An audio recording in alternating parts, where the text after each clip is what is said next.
So where there was a part 1, there's going to be a part 2. Today we're going to be smoothing off the top of the bench. After that, we will be taking wood filler and filling in the gaps and then putting a finish on it. Might as well get to it. Welcome to Bacon's Lodge, where I will build many things, fix even more, and try to make it an adventure along the way.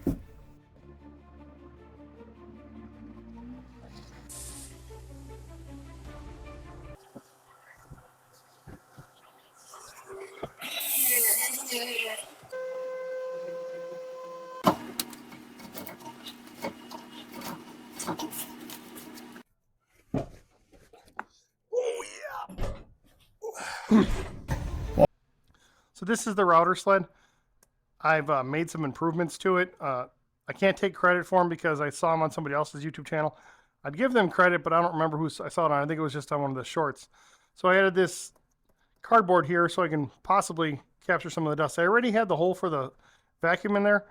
So the first thing I got to do is we got to make a pass because some of these posts, at least that post is a little bit high. So we're just going to make a pass to get those any high spots down first. And we'll go through them all, and then I'll probably end up setting a time lapse and just running through it with you on it.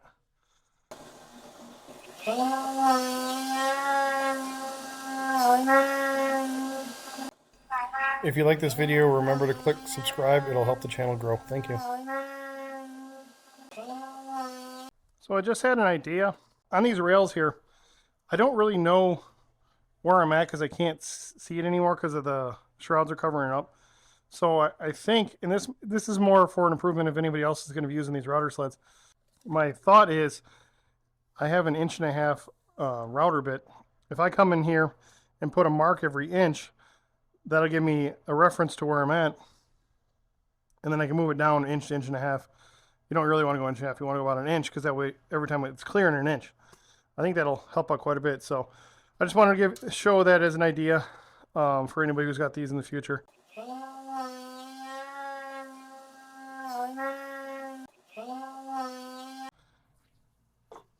Vacuum was doing nothing because I checked the bin and there's like no shards in there at all. So we're going to try it once without it because I'm fighting with the hose the whole time. And I'll kind of see what the difference is. I can just always go back up at the end and suck it up with the hose. So if you notice there's a difference, that's why. We're going to see if it's a little bit easier to do it this way. This thing does, the cardboard does catch a lot because it's not even yet. But as it gets more even, I think it'll do a little bit better and keep holding it down. On to the next one.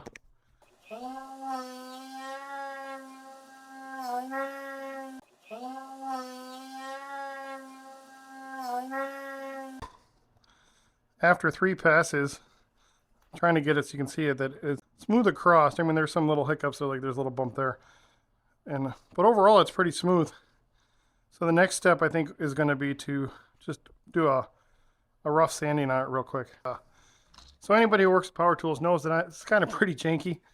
I have my air hose connected, nicely tuck taped into a connector that goes into my battery-powered sander, which is, why would you use a battery-powered sander if you're going to be using something like an air hose hooked up to it?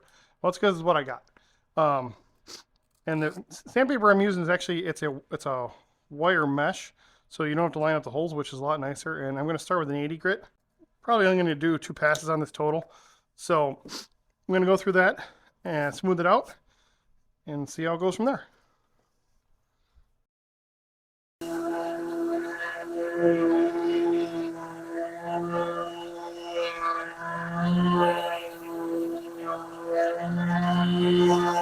I'm going to show you that I have a couple imperfections. There's a thing here where when I put one of the 10-inch slags through, it popped out there. Around some of the posts, there's some pretty big gaps. I got an idea how to fill those, and there's these minor gaps here. I was thinking while I was sanding, I'm probably not going to do wood filler. There's also a little bit of a low area right here. It's okay though, because it's not really, I don't really want to take another pass at it. But you can see there's some cracks right here. But I can run my finger over them, they're pretty smooth.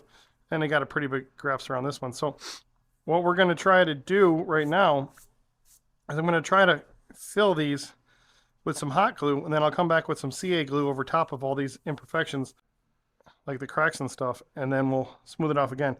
I think the 80 grit sandpaper will be enough after feeling it, but we got my cool battery powered hot glue gun here, And we're going to try to fill these bigger cracks with hot glue. And like I said, the smaller cracks, we're going to go back with CA glue. But we're going to try this first. And my thought was if I at least get it underneath there, I can come back with a harder CA glue on top of it.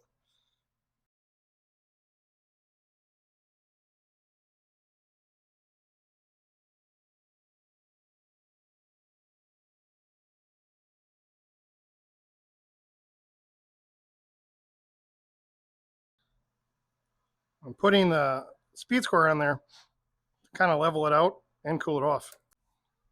Okay, we're going to let that cool off. Then I'm going to come back later and I'll show you how I'm going to try to trim it up.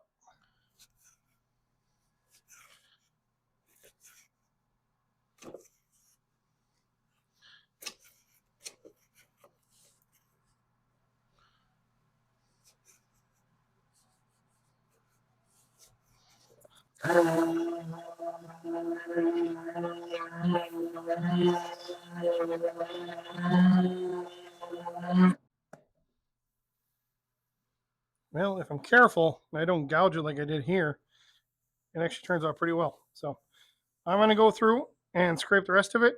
And then tomorrow we'll come back and put CA glue in the bigger gaps. Okay, now to really answer the question of what was the hole for, say you're working on a board like this and you were using a mallet or a tool like this and it was bigger and you needed to turn it sideways so it would cross the hole. Well, you could push everything down into the hole. Now you have the entire top of the surface open for you to work on again. But then your tools are readily available that you can grab them out of the pit and they're there for you to use. It's a really cool idea. I can't take credit for it. I believe it's English style carpenter's bench. I'll verify that, and if it's not right, I'll take it out. But that's why there's a big hole in the middle of it. Next step is going to be, we're going to be filling some of these larger small cracks. I filled all the big cracks with that hot glue and it worked amazing. But I just want some of these filled up so that way I don't get splinters them in the future, and I'll show you how I do that. Okay, to fill these, they're not really big cracks, but they're big enough that I think that eventually you might be able to splinters on them. I'm going to take CA glue. This is just some cheaper stuff I got on Amazon. And we're going to just put a bead of it down on top of it.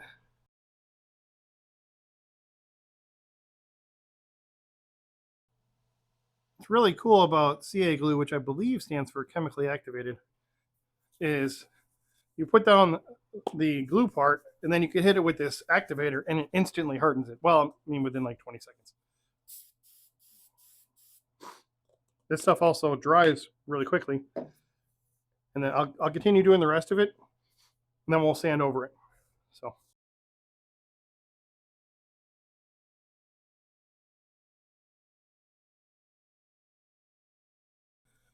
So I waited about 5 minutes for it to actually harden up all the way.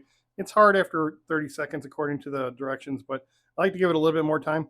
I had to go back over a few of them because it dripped down into it, which is actually what I wanted it to do.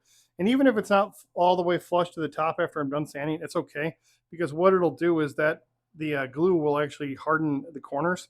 So that way, when you're all done, you put your hand across it, you don't risk getting splinter on it. So the next step would be sand it off, and then we'll go from there.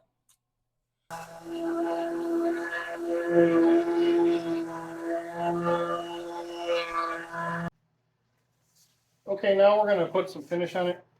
I'm not going to do like a lacquer or anything like that because it's going to get beat up. So what I'm going to use is this Minwax paste finishing wax. What it does is, I think it has a little bit of varnish in it, but it's suspended in a wax. I'll knock some out. And all you do is you polish it into the wood, kind of like buffing out your car. So I'm going to go through the process of putting it on there. It works pretty good, and also it doesn't take forever for it to dry, so which is nice.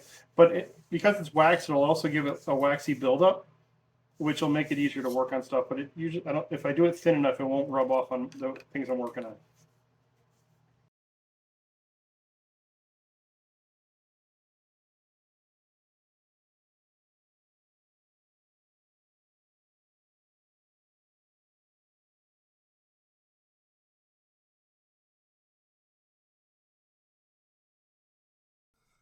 So I gave it about 10 minutes to dry. which is what it says in the directions. I actually read, which is amazing because I never do that. And now you have to take a cloth and buff it out. So, like I said, exactly like buffing a car. And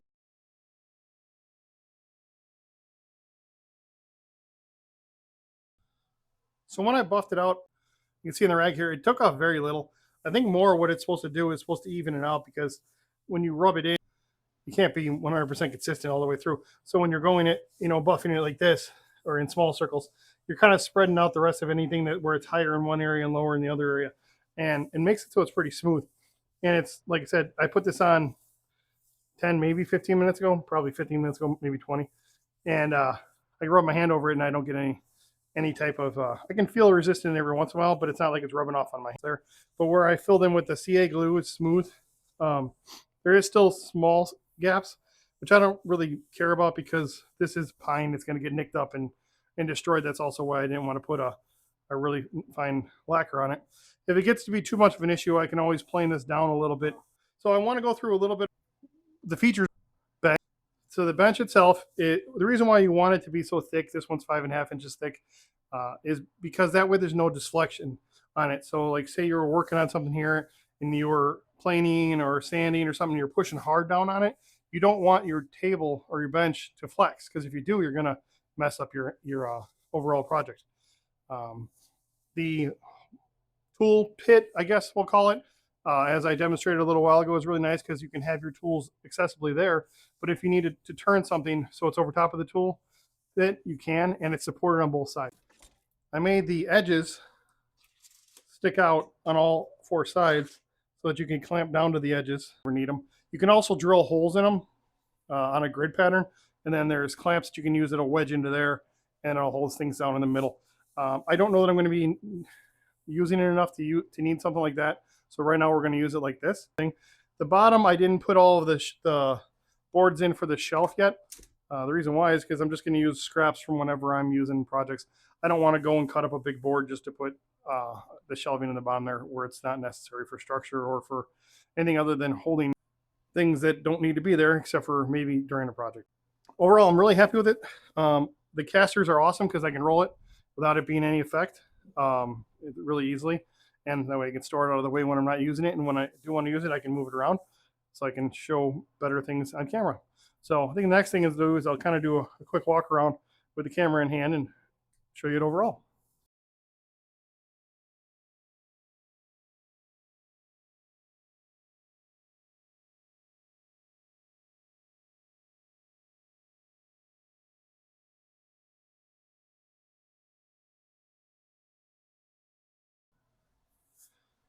As I've said several times, not many times, I am not a extravagant woodworker.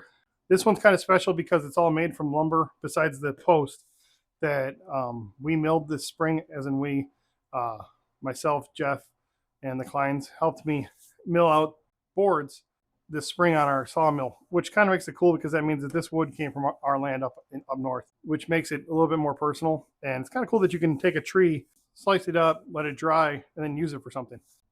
There are imperfections in this, I'll admit that. The cracks are bigger than they should have been, but they'll end up working out. I have some little low spots here, and there's a nick over here. It's okay for what I'm going to use it for. It's a workbench. I'm sure I'm going to beat the crap out of it. I've actually never had a solid workbench like this, so it'll hopefully be an improvement over just using sawhorses or random card tables, I guess. Thank you for watching. I very much appreciate it. If you enjoy this, please click on one of my other videos. Starting to get a collection out there for you. This is just one of many projects. Next week, I should be up finishing the built-in cabinets in the mud room, which is another project series that I got going on at the same time. I'm split between home and the cabin. I usually spend about a week up there and a week home. My wife doesn't like it when I leave too long, and I kind of like her too, so I want to be around for her. If you have any comments or suggestions, please put them down in there so I can better myself.